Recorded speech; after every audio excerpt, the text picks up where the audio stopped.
So welcome to Fitness by Ty. Today's guest is a very special guest, very dear to me personally, somebody that actually taught me a lot during this whole fat loss process personally and learning what I usually use to help my clients. Dr. Jade Teta, a naturopath physician. He is the founder, one of the founders of Metabolic Effect. So thank you for being with us today, Dr. Jade. And I want to thank you for the time, for the opportunity. I know you're very busy, and it's really a pleasure to have you with me today here. Ty, I love you to death. It's so nice to be here with you. So hello, everybody. Yeah, I'm excited about the conversation. And Ty, you are just fantastic, and it's nice to see your face. Thank you. I appreciate that. Likewise. Very good. And the reason why I asked Dr. J to be here with us is to discuss a point that I think is very popular. Everybody wants to talk about it. Everybody wants to hear about it. And I think it's one of the biggest challenges for people who are really focusing on burning fat. So let's talk about belly fat. I want to say probably 90% of the people who come to work with me want to really focus, want to focus around the waistline. It's a big issue. So I'm not going to talk too much about it. I just want to start right with Dr. Jade. Why is this such a big issue? Why is such a popular issue right now? Yeah. Well, I mean, I think that it's one of the things you have to understand. It's always going to be a popular issue with humans. And here's the reason why, because literally the waistline is built into our genetics. When we look at somebody who has a large waist, if a woman looks at a man with a large waist, like she is genetically predisposed through evolution to basically look at him and say, this man is low testosterone. He's not going to bear me children. He's not very virile. He's not very strong. And on the other end of the equation, and literally this has been worked out through anthropology and all kinds of different studies on biology and anthropology and sociology. If a man looks at a woman with a larger belly, it says a couple things as well. It says she is either A, pregnant, right, or B, has low estrogen and is not going to be able to help me with propagating myself as well as a man. And so we use this from an evolutionary perspective to judge both the health and reproductive capabilities of the opposite sex. And this has been worked out, through many, many different studies. And so there's a reason why all of us look at each other and we kind of focus in on the waistline. As a matter of fact, they've actually looked in studies. This is really interesting studies they do where they'll show body types of men and women and watch and track where the eyes of the females go and where the eyes of the males go on these physiques. And guess where they tend to go? Right towards the midsection. So the interesting thing about it is that we have certain body shapes we like in the opposite sex. So whether you're a male who's interested in men or a male who's interested in women, you're going to look at the male physique and want to see a V shape, a large upper body and a small taper through the waist. If you're a woman who's interested in women or a man interested in women, you're going to want to see a nice hourglass shape. And so this is built into how we see both someone's status of health and someone's status of fitness and really whether or not they're going to be a good reproductive partner. And so that's why it matters. And so we're not necessarily being just shallow individuals when we say we want nice looking physiques. It's sort of built into the way we see things. And the waistline, the belly fat is a key indicator. So hopefully that sort of answers your question from many different areas. Big time. And I think a lot of people are just not necessarily consciously thinking about it. So we just say it's like a collective subconsciousness at this point that people are it's just built in and it's just natural behavior. It's a matter of acceptance. How would you say that self-esteem at this point right now in society? What is the big deal with it now? Well, the interesting thing is that we think, right? We oftentimes think that it's just in our culture that we just, we may be superficial and those kind of things. But these studies have been done across cultures. So it doesn't matter whether you're in the Asian culture, whether you're in the African culture, South American culture, the westernized cultures. They all look at this the same way. And so, yes, it is unconscious from the standpoint of our brains are seeing this stuff. We're not always necessarily aware of it. It can get out of control though, right? Because the bottom line is then it becomes this thing where it's like, people go to great extremes to try to produce this effect that should be healthy, a healthy waistline, or someone with a small waistline, an hourglass shape in women, a V shape in men, usually indicates a healthy state of the body. But we do all kinds of unhealthy things to get there. And the number one thing that I would say that people need to understand about this is that our understanding about what delivers weight loss first, fat loss more importantly, and then most importantly, the shape change that we want, the types of shapes that we want, hourglass in the female and V shape in the male, the things that we're told to do oftentimes fail to deliver that stuff because that area is very sensitive to stress. And so I'm going to slow down here just a little bit. But the bottom line is this: the eat less, exercise more model works for almost everyone in the short term, works for almost no one in the long term in terms of predicting and creating this shape change that we're all after. And that's because of the unique hormonal effects of belly fat. In other words, it's not just a calorie phenomena when we talk about belly fat, it's also a hormone phenomena. And so I know that a lot of people probably listening to this, I don't want to get too scientific because I know there's different people. Some people like the science, some people don't. But we do have to understand that when you look at eating less and exercising more, you can easily create calorie deficits. And those are required to lose weight. But to lose belly fat in particular, you need both calorie deficits and a particular hormonal state in the body. That means lower insulin levels and lower cortisol levels. And unfortunately, cutting calories down low and exercising like crazy can often lead to the opposite effect. And let me explain that here just briefly. From the insulin perspective, if you're eating less and you're exercising more, in the short run, you definitely do a wonderful job at decreasing calories and decreasing insulin.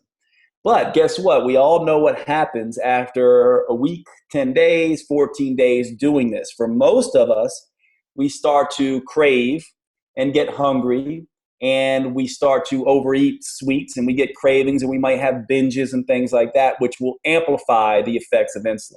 And at the same time, all of this stress about what I should eat and what I shouldn't eat and how much exercise I'm doing and this low calorie state also raises cortisol levels. And that is a big no-no when it comes to belly fat. So this is the reason you can have people exercising like crazy, but still failing to make a big difference in their belly fat. So here's the difference.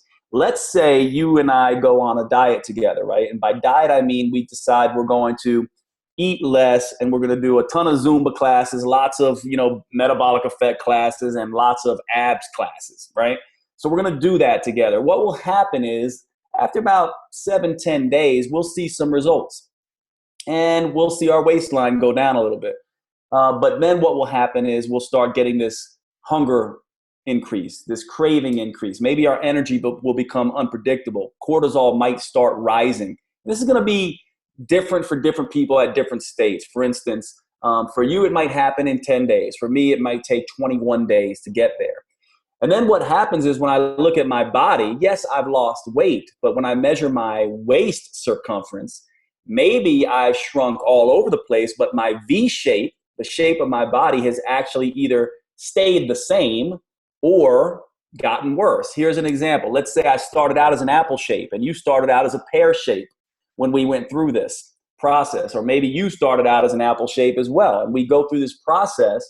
What happens is we might get smaller, but we're losing fat from the waistline at a slower rate than everywhere else because of this hormonal effect. Therefore, we end up getting smaller, but our apple shape either remains the same or actually becomes more pronounced. Or your pear shape remains the same, but actually becomes more pronounced. And this is what is happening with many, many people. And then so what they do is they look in the mirror and they say, oh my God, I've lost weight and I'm happy about that. I can see that on my scale. But when I look in the mirror, I can't get rid of my pot belly. It won't go anywhere. I don't have the six-pack abs that I thought I would have, or my hips, butt, and thighs still look large to me. And so what do? You double down on that model. You try to eat less and exercise even more.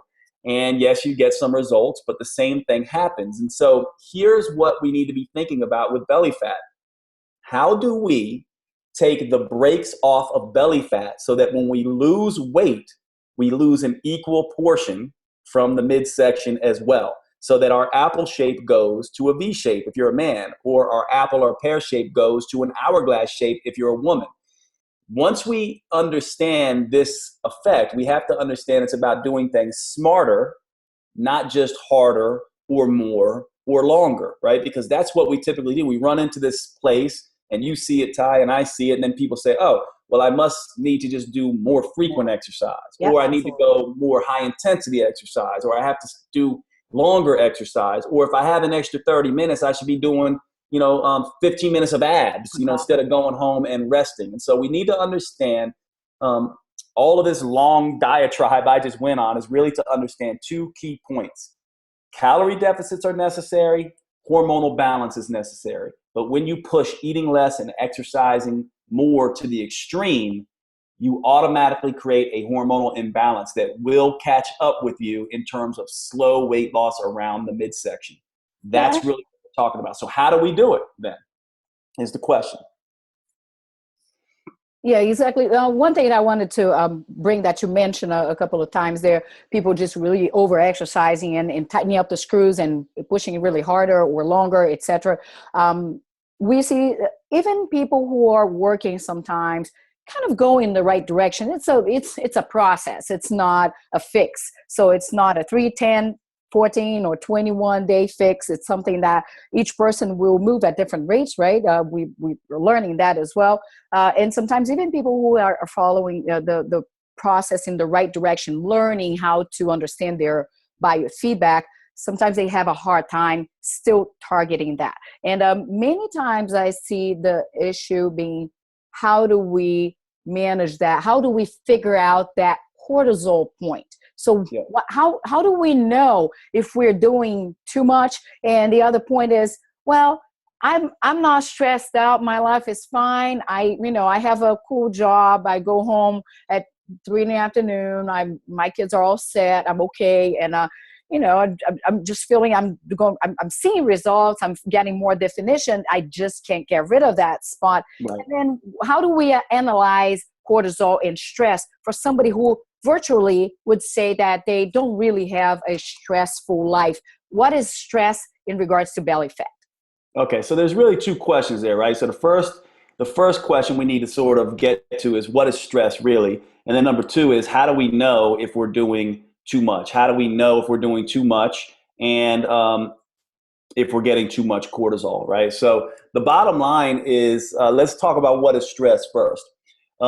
Stress, most people think stress is about what you feel, right? They think it is a feeling of anxiety, maybe a feeling of depression, maybe a feeling of overwhelm. And it's all those things, except it's much more than that as well. It's what your metabolism is going through as well. And so here's one of my favorite examples of extreme stress that will really help people understand immediately. I always like to use this example, but let's take a new mother, right? So let's say this woman has never had a child before, and she gets pregnant and she just gives birth, and she's just spent 9 months supplying resources for herself and this baby. So she's perhaps nutrient depleted because of that. She then gives birth, which is a process in itself that is going to be stressful to the physiology. And then she is having sleepless nights, and she's breastfeeding her child, and she's got this whole new life going on, but she's elated. She's happy. She's got this whole world, perhaps a dream of hers her entire life. So she's super happy and wanting to be there, but her stress is magnified to the umpteenth degree. She is so under stress. Her metabolism is under stress. That's one form of stress most people don't understand, because they'd be like, well, she's happy. How could she be stressed?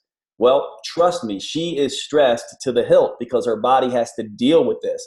Here's another example. Let's take an athlete, male or female, who's loving life, gets to do their sport for a living, gets to have this amazing life where they travel around and ride mountain bikes or go swimming or just do their sport or play football. But if they are overtrained, right? And they're training like crazy, not eating enough and sleep deprived and going through different time zones. Doesn't matter how happy they are. Doesn't matter if they're living their dream.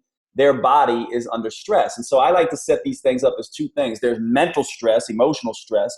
Then there's metabolic stress. And I like to call that more metabolic tension.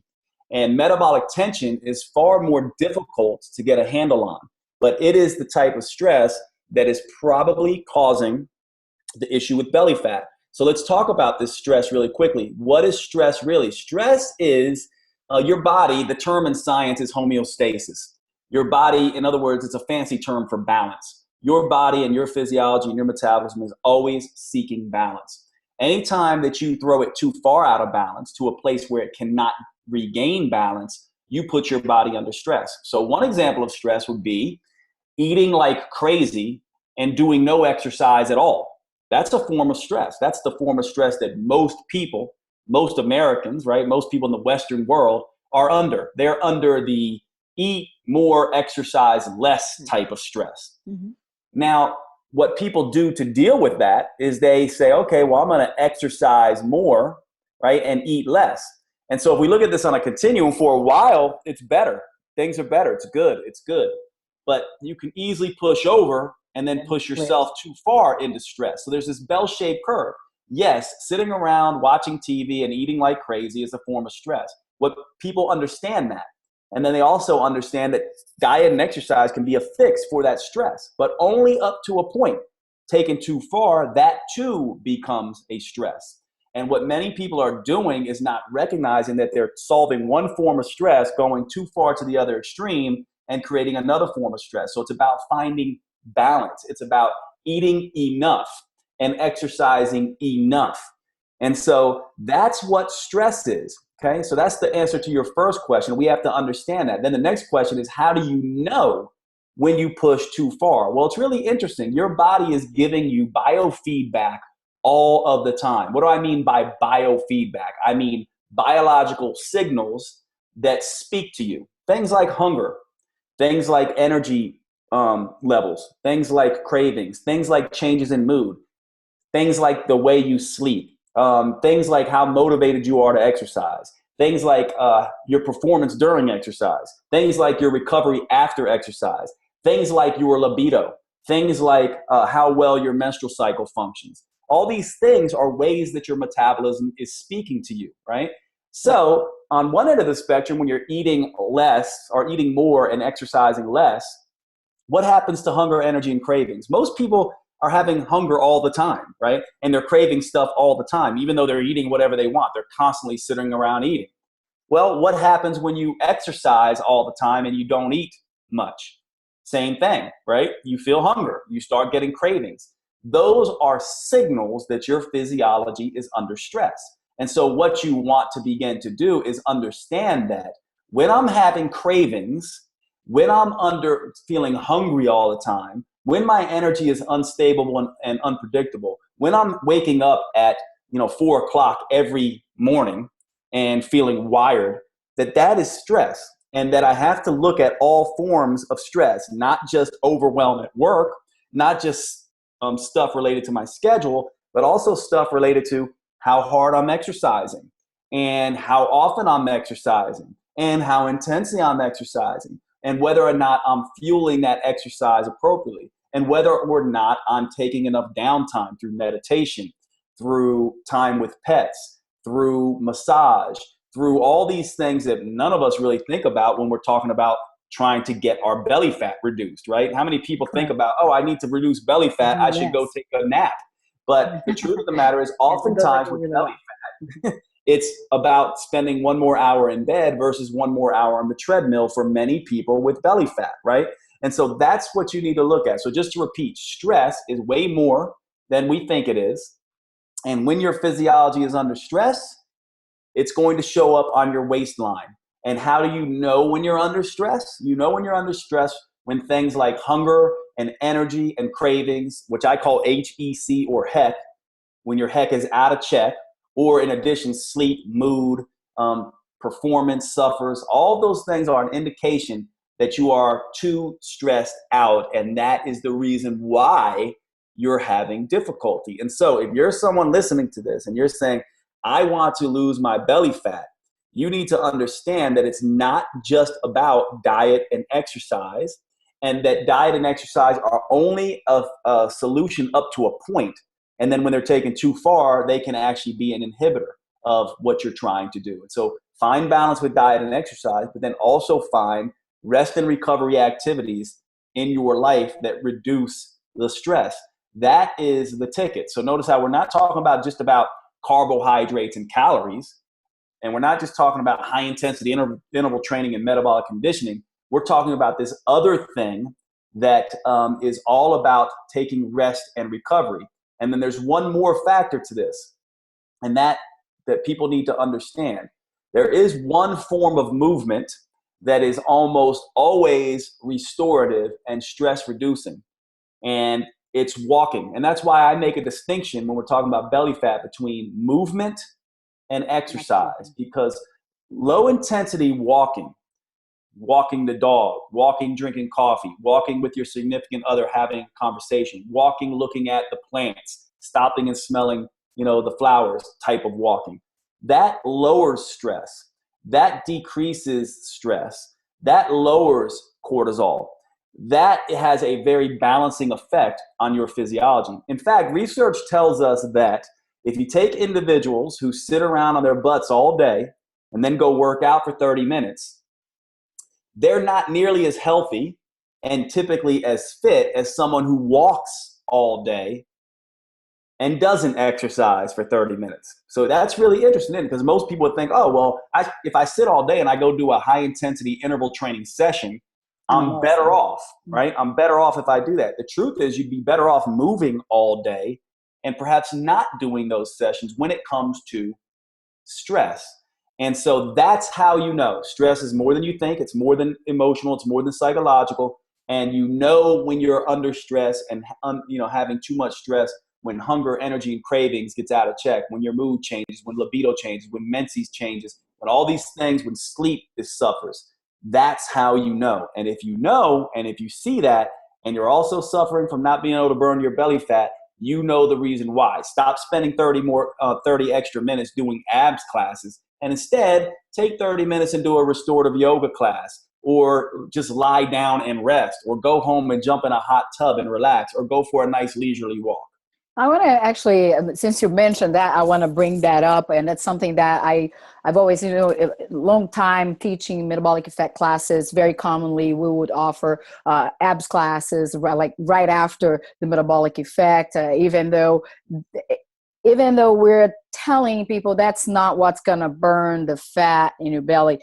There is this, as much as we see more education towards not focusing so much in spot reduction and trying to kind of really grasp the concept of burning fat, there's still that mentality that if you feel your muscles burning in your abs, that means you are burning the belly fat. Can you just clarify that, for everybody? It's a misconception. We see that a lot. And I think there's a lot to do to, and not pointing fingers, but our industry has different approaches for things. And there's a lot of, let's just do this ab workout and get your ripped abs, so your six pack forever. And there's something missing there in that information, right? Dr. Jade, how would you approach that? Well, one thing I like to say, I have a little saying that'll help you remember how futile that is to burn belly fat. And I usually say that trying to burn belly fat through doing ab exercises is like trying to change your tire with a pencil. It's practically impossible to do. It really is. Now, here's the thing. What are you doing when you work your ab muscles? You're doing the same thing you do when you work your biceps, right? So would you expect when you work your biceps, what happens is if you have a lot of fat around your biceps and your bicep gets bigger, what happens to your arm? Does it look bigger or smaller when that bicep grows?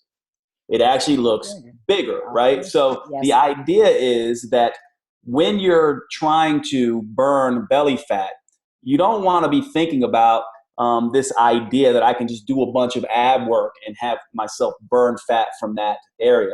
You burn fat from all over. It's just that with the abs in particular, that area of the body is what we call one of the stubborn areas that belly, hips, butt, thighs are stubborn areas of fat. And so it's even more futile to do that for them. Actually, it'd work better if you did it with the biceps. At least you may get a little bit of some benefit from that. Yeah. Yeah, exactly. But with the abs, it's even worse. And so what you want to be thinking about again is go back to what I told you.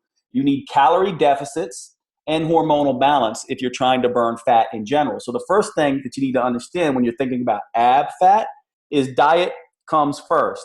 Okay, so it's way more important than exercise. A lot of people don't know that. They prioritize exercise over diet. First of all, you're not going to burn any fat, by doing, 1,000 crunches. You're going to burn the most fat by creating a calorie deficit with your diet. Now, once you do that, and so long as you don't do it to the extreme to where you stress out your physiology, then you can begin to do things that will balance you hormonally, which would be two types of exercise only. And it has nothing to do with, doing a bunch of abs. There's two types. One will be very low intensity, long duration stuff like walking, walk. And the next will be short, intense things, primarily weight training. So whether it's metabolic conditioning or whether it's fast-paced traditional weight training, or those are the best things to burn belly fat because it's burning fat all over and you're not doing things too long or too often or too hard. And so here's an example just to drive this home because I know it can be hard to kind of understand exactly what we're talking about. But I'm going to give you two exercise regimes.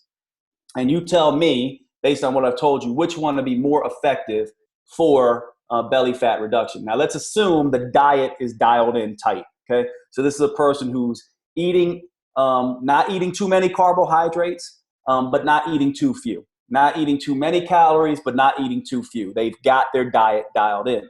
Now, which one of these exercise regimes would be most effective? Exercise regime one is somebody who works out 5 days per week, and they basically are going to a Zumba class for an hour, and then they do a 30-minute metabolic effect class, and then they spend 15 minutes doing an ab class, right? And they're doing that 5 days per week, okay, in addition to this diet. And the next person is walking daily, let's say 6 to 7 days a week, just walking, and then goes to 3 30-minute metabolic conditioning classes or does some weight training. Now, think about this for a minute. One person is doing traditional exercise, only an hour and a half, really, because they're doing 3 30-minute workouts, and the rest is just walking, slow walking, right? Now you got this other person who's doing, an hour and a half every day for 5 days. I can tell you time and time again, the person who's doing that hour and a half is going to fail to get their body to change in the way they want to most of the time. Will you find some people who are able to do it? You absolutely will. That's because they have a stress tolerance that's maybe higher than yours. But most other people, they won't. And the reason why is because they push themselves too far into the stress zone, and now they're dealing with excess cortisol and other things, and they're chasing their cravings all over the place. So when they get home, right, that diet that they were on, now they're craving donuts and eating that stuff more often than not. And I can tell you that's the difference. That's the thing people don't understand. One person working out an hour and a half every single day, everybody would probably say that's the person who's going to be able to get the belly fat. That's the person who's going to have the best effect. Meanwhile, you got this other person who is, training with weights and just walking, and they end up with the better body. And I'll give you a prime example of this. Couple examples. In the world of track is a good example, right? Look at marathon runners. They're spending hours and hours running and running and running. And look at sprinters. They're doing, they still, elite sprinters, they still have long practices, but their practices are short, sprint hard, rest, sprint hard, rest, sprint hard, rest. And they spend far less time overall in the exercise. And guess who has the better abs? We all know, right? You can look at these people. Who has the better bodies, right? Who has the better bodies? Whose body would you rather see, or you more likely to see on a fitness magazine cover? It would be the sprinters. Now, any gym you go to, take a look. And I challenge anyone listening to this, just take a look. Go and look at the weight section, where guys and girls are lifting weights and hoisting weights around and doing a set and setting them down and resting, and doing a set and setting them down and resting, and see who you think has the better looking bodies or abs, more of the V shapes and hourglass shapes in the gym, versus the people who are in the abs classes and Zumba classes and aerobics classes. Now, and here's the thing. Look at age is a factor here, right? So yes, there's going to be more young people in those in the gym where the barbells and dumbbells and things like that are, and perhaps more older people in the group classes. But pick out people your age. Choose one. Say, this woman, she looks about my age. She's about 50 years old. She's in the weight training section. She's not spending as much time as I am, but she's lifting weights. And if you watch her, I bet she's spending an awful lot of downtime walking around resting between sets. And you tell me her body does not look different.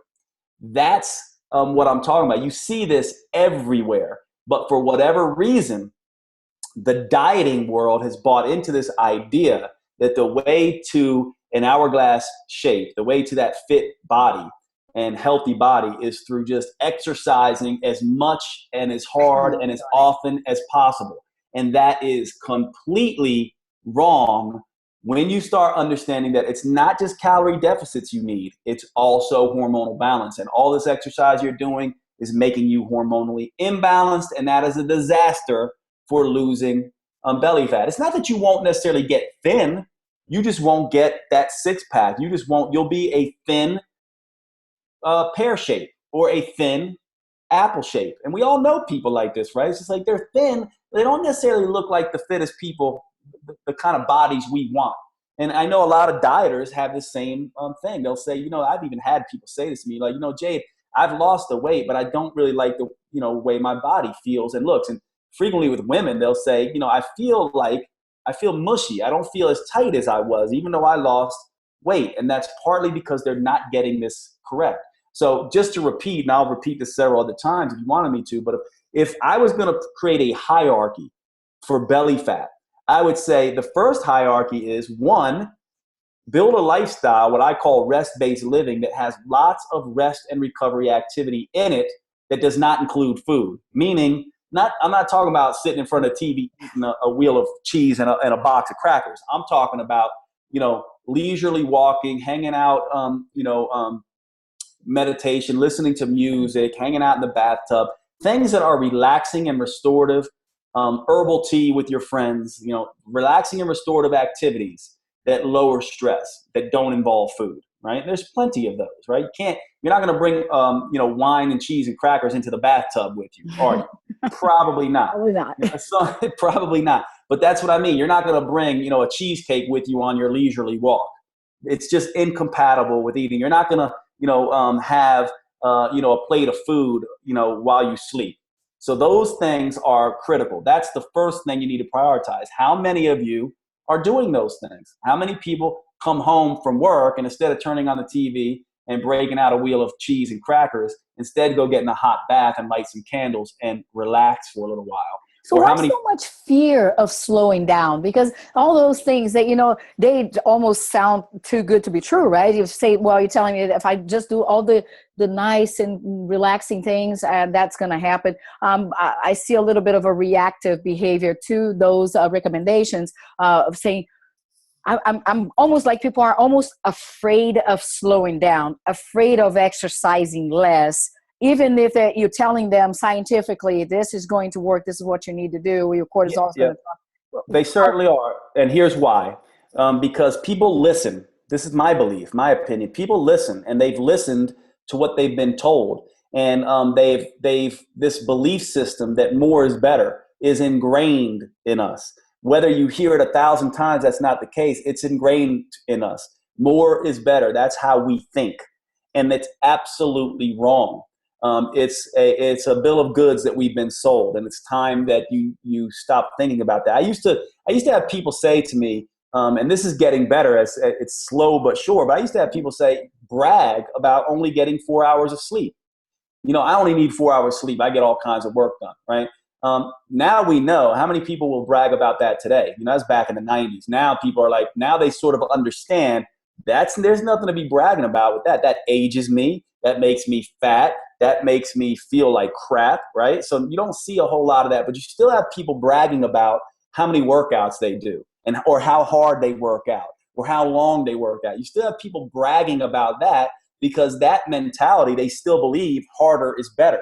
And it becomes part of their value system that I'm a hard worker and that I only do the hardest workouts and that I spend all my time in the gym. Well, ask yourself, I mean, if you were, let's say at your job, right? Would you, if you worked, let's say in a factory, would you work double overtime with no pay at all? Would you think that would be a good idea? Not No, me. no, Nope. no one would think that, right? You're not going to work double, triple overtime if you don't get double, triple, quadruple the pay. Well, that's what people are doing with exercise. They're working double overtime with exercise and getting no benefit. In fact, many people are getting a reduced benefit. So imagine you're working in a factory and you decide, I'm going to work double and triple overtime, and now they start docking your pay. That's literally what you're What's happening? doing Yeah. when you are over exercising like crazy. And people don't understand this. They still think harder is better. And so it is absolutely insane for someone to believe this, but all they have to do is look in the mirror. We humans, by the way, and I'm like this too, Ty, you probably are, because we're both humans, and everyone listening to this, we're all human. So this isn't a judgment. We're all like this, but we are delusional to an extent. We are a little bit dense and dumb to an extent. We're sort of built this way. And so we don't always take the logical approach. We more often take the emotional approach. And we're Right. very emotional and attached to the things we choose to do. If we choose to exercise like crazy, we're very emotionally attached Attached to it. to that. And even if we're not getting results, it takes a whole lot to get us unattached. And so what we need to do is be logical about this. We need a way to measure and say, am I actually getting a return on this investment? I like to look at it a lot like money, right? Or energy investment. You wouldn't be working in the factory, like I said, and getting dock pay for working overtime. You wouldn't do that. You wouldn't invest money in a stock or something like that that you knew right off the bat was going to take money away from you. Or maybe you don't know right off the bat, but as soon as you see, right, let's say you put money into a stock, and as soon as you see you're losing money and you've been losing money month after month after month, what are you going to do? What's any logical person going to do? They're going to pull their money out and look for a better place to put it. But we don't do that when it comes to exercise. What we do is we say, well, I'm getting really shitty results from that stock, that exercise, so why don't I just do more of it? And I'll double down on it. That's literally the game that we're playing. And it's simply because we buy into what we're being told on all the health magazines and on all the shows. I mean, look at one of the most popular health and fitness shows of the last 10 years is what? The Biggest Loser, right? That's one of the most popular health shows. And we don't think it makes a difference in our psyche. It certainly does. Now, here's people that spend, 3 months essentially in a fat camp being exercised for hours every day like hamsters. And yes, they lose a ton of weight during it. And guess what happens to when they leave? And this is not well documented, but guess what happens? Does anyone believe 99% of these people basically gain all the weight back, And then more. some, Mm-hmm. and more? And that happens typically, research tells us, within 5 years typically, but many of them within a year that happens. This has been documented, by the way. These diet and exercise programs have a 95% failure rate, which means only 5%. 100 people go on this eat less, exercise more approach and are exercising like crazy, and 5 people out of every 100 are going to see good results out of that. And And those are most the likely, people, yeah, those are the people that are actually around us too. So you will see those people eventually, and maybe you are one of them, but that's not the that's other not the norm. night. That's not the norm. And That's I right. think we're sticking too much to the exceptions instead of really looking at the ballpark of it and seeing where the real damage is. Let me give you an example of this. This is just again about how our human brains work. Most people, right? So let's. It's not a great. It's not as good as of an example as it used to be because he's kind of had a falling from grace. But the Lance Armstrong, right? A lot of people think that Lance Armstrong and people like him who ride these bikes. A lot of people think that they ride these. They look the way they look because they ride bikes. And that might be true for some people. But the more likely truth is they ride bikes because of the way they look, meaning that they sort of stumbled across an activity that suited them, suited their physiology, suited their psyche, suited them, that they could be good at. And so these people that you see who seem to go against the trend, that we're all trying to be like them, you have to understand they have stumbled across something that works for them. What you need to do is work on creating something that works for you, and realize that, just because Lance Armstrong and people like him can jump on a bike and, look that way, you have to consider the fact that they're built that way. They were built that way psychologically, metabolically, and built that way in their personal preferences even before they ever jumped on the bike. And so we need to stop looking at these people who seem to buck the trend, who are in the gym all the time, who are doing all this stuff like crazy, and then assume that's all we have to do. That's not a smart approach. So we have to stop thinking harder is better, more is better, and longer is better, and start thinking about doing things more efficiently and smarter. One question that I also have, and it kind of coming from where you're saying, so actually two questions. One, so there could be also a genetic predisposition as well, right? So it could be a little, even if you're doing the right things, sometimes it may take you a lot longer than it takes me to lose that belly fat. Since we're talking about belly fat, that would be one of the things. The other thing too, even if you're also doing the right things, you could be at different stages of your life. For instance, for I want to say postmenopausal women, that we see a lot of concentration around the waistline. So those things we also have to take in consideration: time, genetics. There's a lot of other factors as well, right? So Yeah, how do absolutely. we find out where we are in that spot?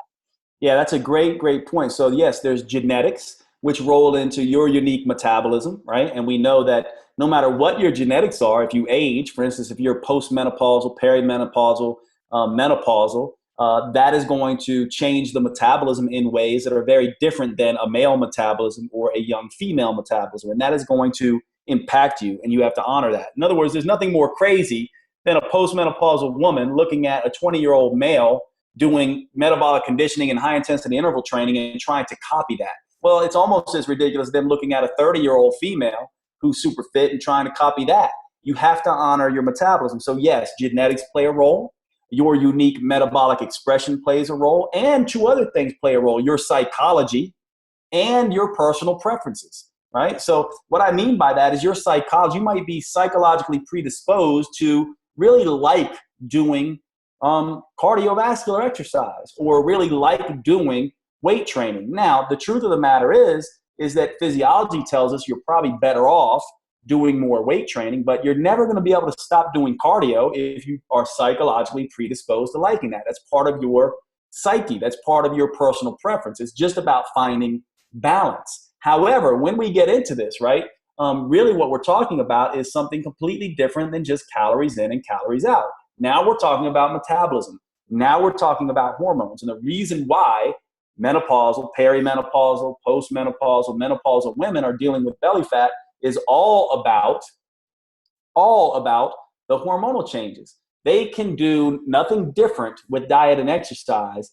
This state comes along where estrogen and progesterone fall away, and next thing you know, they're gaining weight around the middle, even if their weight doesn't change. Research shows that. Let's say you're 150 pounds when you start perimenopause and go through menopause. You can stay 150 pounds, yet your hourglass shape that you had when you were, let's say, 45 is now a apple shape by the time you get to 50, simply because of this metabolic change. Now, what's the fix? The fix is, instead of saying, oh, well, this has happened to me, now I need to eat less and exercise even more and do a ton of Zumba and more exercise classes and more and more and more. Now you need to get savvy and realize, oh, I remember Jade and Ty talking about the idea that I need to take care of cortisol and insulin, and then I need to prioritize rest and recovery and rehabilitation exercise first. Things like massage, things like sleep, things like naps, things like leisurely walking, and then do enough exercise, right? Well, number two would be get your diet right, meaning that now instead of cutting calories, you might want to watch your fat and carbs a little bit now. And then third, getting the exercise right. Not too much, not too little, but just right. I call it the Goldilocks effect. Once you're working with hormones, It's about the Goldilocks effect. You don't want too much. You don't want too little. You want things just right. And that's true of exercise. That's true of carbohydrate intake. That's true of calorie intake. And a lot of people don't like this because it's a very gray area, isn't it? It takes a lot of trial and error to figure this out. It's not as simple. The reason why the calories in, calories out model is so popular is because it's simple. It's very alluring in its simplicity. Yep. That's right. It's just like it makes a lot of sense. And the truth is, it's true. It's definitely true. You definitely need to watch calories, but it's only half of the equation, right? Only one half of the equation. I would say in menopause, it's like you're saying, it's maybe a third or a quarter of the equation now. And so it's not just about eating less and exercising more. Belly fat, once again, just to repeat sort of what we've been saying, is an issue of calories and hormones. The reason most people are struggling is because all they're thinking about is the calorie component. Eat less, exercise more. And typically, right, they just focus on the exercise component. More exercise, longer exercise, or harder exercise. The truth of the matter is hormones are involved in this, things like cortisol and insulin. So what we need to do is we need to A, start looking at rest and recovery stuff. B, start looking at the Goldilocks effect of nutrition. Not too much, not too little, but just right. C, looking at the Goldilocks effect of exercise. Not too much, not too little, but just right. Focusing a little bit more on weight training and walking versus these, classes, these 90-minute classes that just go on and on and on and on. That might be fun and might be good for our heart and might, we may enjoy it. Doesn't mean to never do it again. Just means to understand that that stuff is not paying dividends in the belly area. And that is a very important concept to understand. You need to get more savvy. You need to be smarter. You need to be more efficient. Determining the priorities, right? So if your priority is to burn belly fat, is it have fun, burn belly fat, or work other parts of your body, etc.?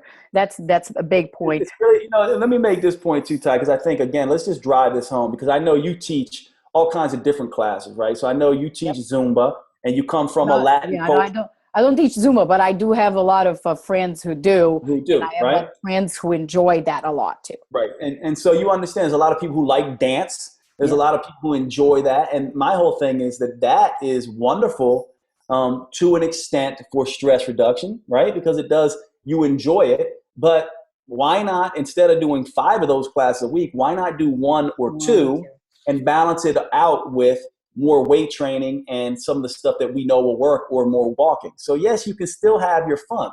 It's just that what you want to understand is that I can't if it's not paying dividends, if it's not changing my body, then yes, it's fun and yes, it's healthy. But if I really want to change the shape of my body, which is what we're talking about, belly fat, if I really want to make a dent on that, I have to start doing things differently. There's another class too. So would that apply for any type of cardio exercise, would you say? Because there's, for instance, a lot of big fans of spinning, for instance. There, it's always a great conditioning class. It gives you that feeling that you're pushing yourself really, really hard. So would you need to seek some balance on that as well, and the runners as well? So would you still keep that to just a shorter extent? Yeah, I think ultimately we don't want, just like with food, I don't believe in saying demonizing food. There's no such thing as good foods and bad foods. There's just what foods work for you and what foods don't. Same with exercise. There's no such thing as bad exercise and good exercise. There's exercise that is just better for body change. And that exercise happens not to be tons and tons of cardiovascular stuff, which is kind of a mind shift for many people, especially if you've been around for a while, especially if you've been around in the 60s, 70s, 80s, right? All those times, have, perpetuated this idea that all you need to do is go for a jog and eat some Rice Krispies, and low fat. Remember that? Just go for a jog and, eat low fat. Then it was go for a jog and eat low carb. Now it's, go for a jog and eat no carb, and go ketogenic, or go for a jog and eat paleo, or go for a jog and eat this and that. Well, the idea is eat what works for you and do the exercise that works for you. Now, if you're the 5% or 1% where going for a jog and eating, rice cakes actually gives you a fantastic body and keeps you healthy, great. The fact of the matter is I doubt you are. And so if you're not that person, and you're struggling and you've been doing all of this, then you need to look for a different way. And by the way, remember we talked about this idea that there's all these people on the couch as well, right? So there's a bunch of people sitting on the couch who are essentially eating more and exercising less. I'm talking to you too, if this is you, people sitting on the couch and exercising less who want to get involved. The last thing you want to do is jump into this extreme exercise. And many people do. They leapfrog from sitting on the couch and eating more, right? Or exercising less and, eating more. And then they leapfrog into, now I'm doing all these cardio classes and I'm doing this. And we see this every January. These people just jump into this extreme. And guess what that is to the body? That is an extreme stress. I see this every spring. Spring's coming, getting ready to come around the corner now, right? And you're going to see runners and joggers like they just woke up and they're like, okay, now it's time to get in shape. And they go out and guess what? Guess how many days they last? 1, 2, maybe 3. Why? Because A, they either their knees and back are messed up, or B, they get so hungry from the running that they eat everything in sight. And so I'm talking to both groups, both the people who are going crazy with exercise and not eating anything. You're under stress. Move back to the center. And you people who are not doing anything and want to get started, don't jump to the extreme. Don't go from one stressful situation to another stressful situation. Bring yourself back to the middle. And so what I would say is that both people, for those listening, if you really want to sort of understand where I would get started, and again, this is just a starting place. It doesn't mean you might need to do a little bit more or even maybe a little bit less, but a starting place would be 3 times per week, do some kind of activity that is weight-based. Doesn't mean there can't be cardio involved, either metabolic conditioning or weight training. Walk, walk, walk. Do as much as possible of slow walking, as much as you can fit in, and then sprinkle in the things you love. If you want one class Zumba because you love it, great. If you want to go for a long jog because you love it, great. Sprinkle that stuff in, but think about that as the sprinkles on top of the ice cream, not the ice cream, right? So what we want is we want the bulk of your stuff to be lots of low intensity, long duration stuff like walking. And power walking is different. This isn't for burning calories, by the way. It's just to lower stress hormones.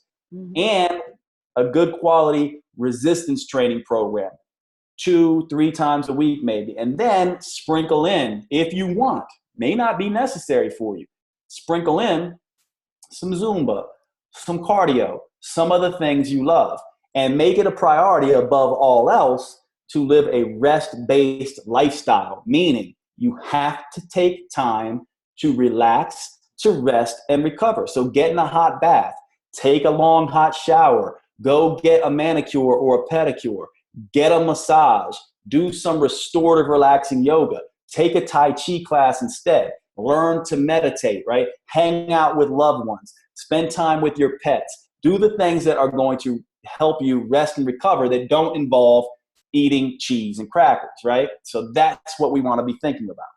Good. And in adding to that, that's another big question too. So you did mention a couple of things about the different mentality in terms of how much you should have in carbs with your diet. So for belly fat, since we're trying to manage and balance out cortisol and insulin, there's such a big part of it with the insulin as well. What would be your recommendation to find the right amount of carbs or to determine that? What would be for somebody just starting to jump in and get into a program to burn belly fat? Right. Well, and here's the thing. Before I answer this question, I want everyone to realize that it's very difficult to talk black and white, right? So understand, I know Ty knows this. She knows this as well as I do. But when I give you this number, the human brain says, oh, there's a number. That's exactly what it is. No, it's not. It's going to vary from person to person to person. So the average person right now, the couch potato, is probably eating upwards of 50 to 70% of their diet in the form of carbohydrates. What I would suggest you do, if that's you, is move it down to 40 or 30% of your total calories in terms of carbohydrate. I have found that right in that area is where most people will see great results. As soon as you start dipping down lower than that, I often see a very high percentage of people get into trouble. Like that's the people who do the Atkins diet or low carb paleo programs. They can oftentimes get in trouble because they then start craving those foods. So for most people, I would say that you want about 30% to 40% of your total calories in the form of carbohydrates. And then As long as you're not having any cravings and not feeling hungry. So that's how you would know? Yep, and that's exactly the next thing I was going to say. And then from there, once you start, is then you start looking at, is my body responding appropriately, right? So here's the tough part. If you're having too few carbohydrates, guess what can happen? You can crave them. If you're having too many carbohydrates, guess what happened? You can crave them. And so what happens is you want to find just the right amount, and that takes trial and error to do that. And that's the part where everyone's like, oh my God, you're not giving me an answer. Well, too bad, because that's what life is, right? I mean, anything else in life, we have to figure it out. You have to figure it out. The idea that I, as an expert, have the answer, or Ty, as an expert, has the answer, we can point you in the right direction, but we can't tell you exactly, because you're so unique. And until you get that concept, you're going to continue to struggle. So really, just get used to the fact that it's too bad. You're going to have to figure out. I'm telling you, for most people I've worked with, and this is thousands and thousands of people, so I feel pretty good about giving you this information, 30 to 40% of carbohydrates is probably where you want to be. And one caveat too, this is another thing that throws a wrench into this whole thing. For the first week or so of going a little bit lower carb, usually if you go from a higher carb state to a lower carb state, you can run into what I call the sputter effect, which is a situation where your body, when it's used to running off that much sugar, has much less of it and now tends to crave it. So you got to give yourself a little adjustment period. I say a week to 2 weeks adjustment period. And I'll give you a hint. The best way to keep this from happening is make sure your protein levels are up pretty high, around 40% of dietary total calories. So I think you should do a 30, 40, 30 type approach for most people to start with. That amount of protein, which most people don't even get close to that, by the way, of a protein intake, will satisfy you and stabilize energy levels. But some people may find that they need to go up to 40, 30, 30, 40% carb, 30% protein, 30% fat. And other people may notice that they need to go up to maybe 50% carbohydrate. But I'll tell you, for most people that I work with, unless you're an athlete, I don't think you really need to go above that. And I'll bet you most people that we're talking to right now, Ty, are above that. Yeah. And so what I would say is, if you want a place to start, then at least move back to 50% total carbs and increase protein. That's your first step with your diet and belly fat. And just by increasing the protein, you will be more comfortable about decreasing the amount of carbs too, right? That's right. Naturally do that with even making a huge effort, right? That's right. Simply by replacing some of the starchy carbs with protein and more fibrous vegetables and things like that, you'll automatically decrease the amount of carbohydrates without changing your calories too much and be able to eat way more food. An example I always like to give is the idea of Kashi Goleen Crunch cereal, right? Which is a healthy cereal that many people think, oh, that's my diet cereal, I eat that every morning. Well, a cup of that is about the same as, a veggie frittata, egg white frittata with, a cup of spinach, a cup of asparagus, and a cup of mushrooms and 6 eggs. They're basically the same amount of calories. You can't even finish that frittata, right? And don't get caught up on why I'm saying egg whites here. I'm just making a egg white is just a good protein source. Mm-hmm. But the point is, you can eat way more food when you eat like that versus a cup of Kashi Goleen, which is like 200 some calories or something like that, is a minuscule amount of food. I mean, it wouldn't satisfy a mouse, really. So we think that we're going to be satisfied off this stuff. And that's the trick, right? If you're going to eat on those kind of carbohydrates, you have to count calories because they add up so fast, right? That's the problem. Calories matter, hormones matter. If you're going to choose pasta, then you're relegating yourself to a very small portion. If you're going to choose cereal, you're relegating yourself to a very small portion. Instead, if you choose foods high in fiber, foods high in water, and foods high in protein, you can have much, much more food that is far more satisfying. And that's the difference. It's not that you can't ever have cereal. It's not that you can't eat bread. It's not that you can't enjoy rice. It's not that you can't have pasta. It's just you need to understand when you make those choices, you're now you have to play the calorie game because they're so calorically dense, especially when you add fat in them, right? So taking milk and, adding a bunch of fat and sugar into it like ice cream or something like that is a very calorically dense food, and it's going to make you unstable hormonally. And by the way, going back to what we talked about before, if you exercise like crazy, guess what you're more likely to crave? Those high calorie, high sugar, high fat foods. So there's a reason sometimes that spending 90 minutes in a Zumba slash aerobics slash spin slash abs class makes you want to go get ice cream later that night. And you need to start thinking more savvy with that stuff. Very good. And that's a lot of good information. I think that primarily finding what works for you, I think that's focusing on that instead of getting stuck to the numbers. So watch those numbers. They're good numbers for you to start with, but you have to listen to what's behind those numbers, which is your biofeedback and how your body is responding to those percentages. So that's the most important. Or are you going to rebound, or are you going to bounce back and have the same issues as before, and you won't be able to change your shape? So that's really, I couldn't agree more. Yeah. One thing I wanted to conclude this interview, and it's just amazing. I could speak to Dr. Jade for hours, and any chance I had to, and I had great opportunities to do so, I would just sit there and listen forever. That's always very valuable, rich information. I'm sure you enjoyed this time. And I wanted to bring two things to conclude, and I wanted him to just explain a little more about it. Metabolic Effect does have a belly fat protocol program. So I wanted to just to explain and how people can have access to it. And the other thing, and to talk about your book. You have a book coming out, and I want to I will leave it all to you. And I can tell you that I actually went through that process with, some of you know my results. It was just incredible. One of the most incredible experiences that I've had in terms of burning fat. So Dr. Jade, tell us about the belly fat program, and obviously about your book coming out.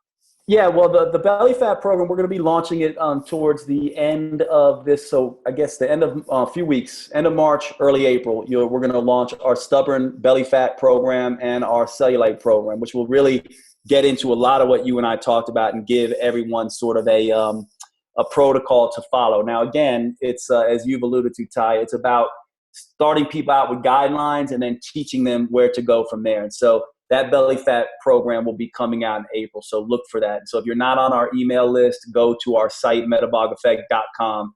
In the right-hand corner, you can type in your email and you'll be on our list. And so you'll get when we release this program. The other thing is that our book comes out April 14th.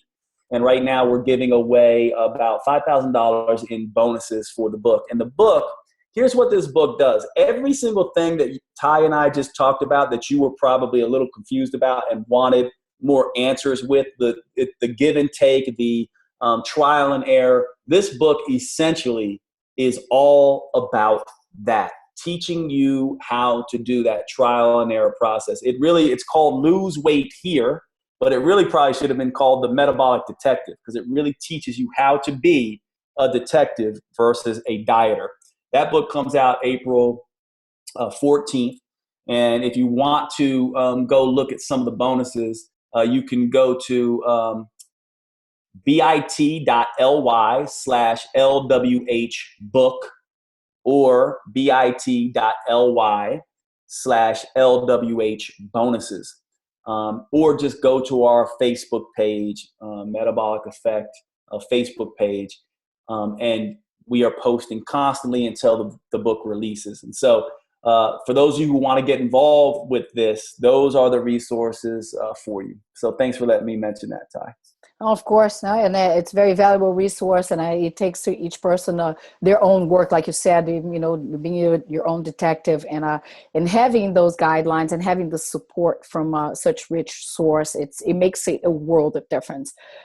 So thank you very much for sharing all your knowledge one more time. I'm sure you're going to hear back from me asking for another interview at some point.